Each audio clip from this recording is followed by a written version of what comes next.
వ్యాసుడే కులమందు వాసిగా జన్మించే విదురుడే కులమందు వృద్ధి పొంది కర్ణుడే కులమందు ఘనముగా వర్ధిల్లే ఆ వశిష్ఠుడెల్దునవతరించే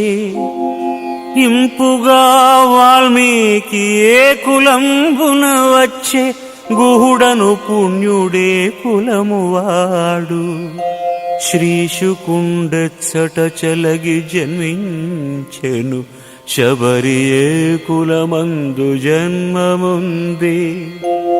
ఏ కులంబున వీరందరుచినారు నీ కృపాపాత్రులకు జాతి నీతులేలా భూషణ వికాస శ్రీధర్మపుర నివాస దుష్ట సంహార నరసి